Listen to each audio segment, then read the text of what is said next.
The Banished Daughter. In a quiet African village cradled between green hills and rustling rivers, there lived a proud and respected farmer named Okonkwo. He was a man of strength, known throughout the region for his tall young bounds and his stern character. His voice was thunder, his eyes sharp as eagles.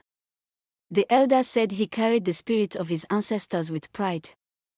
But pride, children, pride can be both a crown and a curse. Now, Okonkwo had one precious jewel in his life, his only daughter, Amara. Her name meant grace, and truly, she was born with grace and gentleness. Grace was the kind of girl who rose with the sun, swept the compound, fetched water before others stirred, and helped the elderly cross the market square. Her laughter danced like the morning birds, and the whole village spoke of her kindness. As she blossomed into womanhood, many suitors came, each with palm wine and kola nuts. But Okonkwo would wave them away. "She is not ready," he'd say. "She must finish her training with the women." Secretly, he hoped she would marry a noble son, someone worthy of his family's name. But fate does not read our plans. One moonless night, whispers floated through the village like dry harmattan wind. Amara, beloved Amara, was with child. When Okonkwo heard, the walls of his pride shook. The morning after the whispers turned to thunder, Okonkwo called Amara to the compound. His face was like carved stone. Villagers gathered silently, holding their breath. Amara came, barefoot, eyes lowered, her hands trembling. "Is it true?" Okonkwo's voice boomed. "Speak." Amara nodded slowly. "Yes, Papa, it is true." "And the father?" he demanded. She looked down. He is gone. He left the village months ago. I have not seen him." A silence fell so deep, even the birds stopped singing. With rage in his heart, and shame clouding his eyes, Okonkwo lifted his hand and pointed to the gate.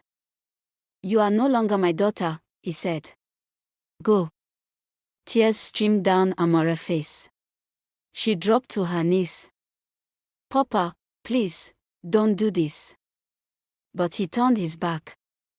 And with nothing but a wrapper tied around her waist, and a calabash of water in hand, Amara walked away. Amara wondered.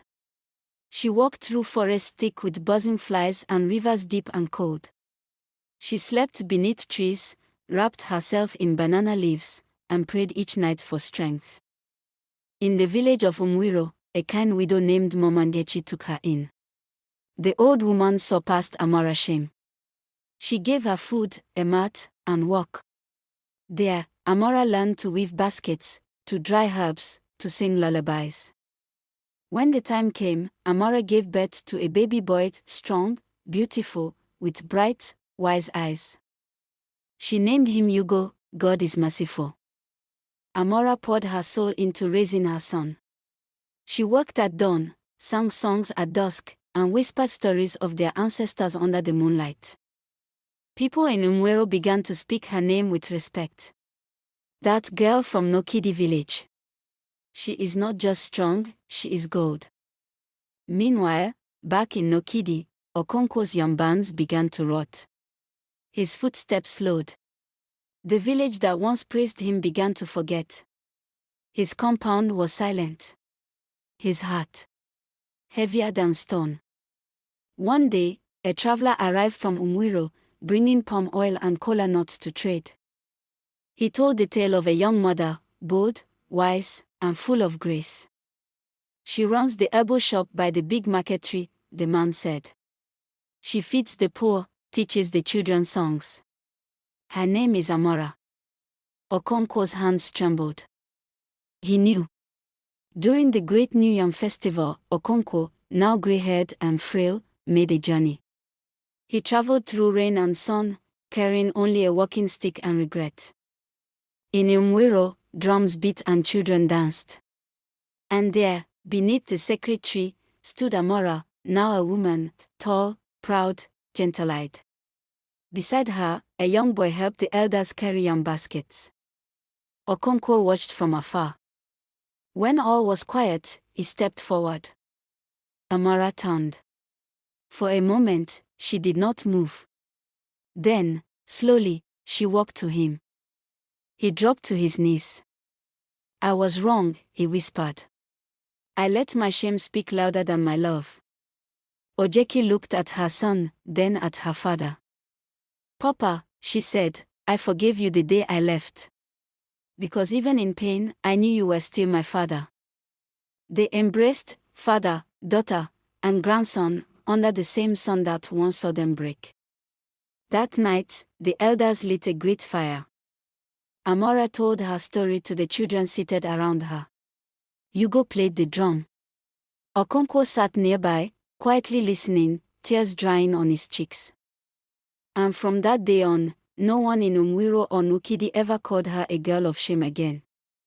They called her Amara the Brave.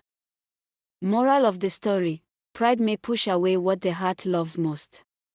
But forgiveness rebuilds what pride has broken. When we love louder than shame, we heal.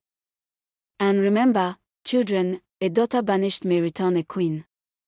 Stay close to the fire. Listen well. For stories like this carry the wisdom of generations.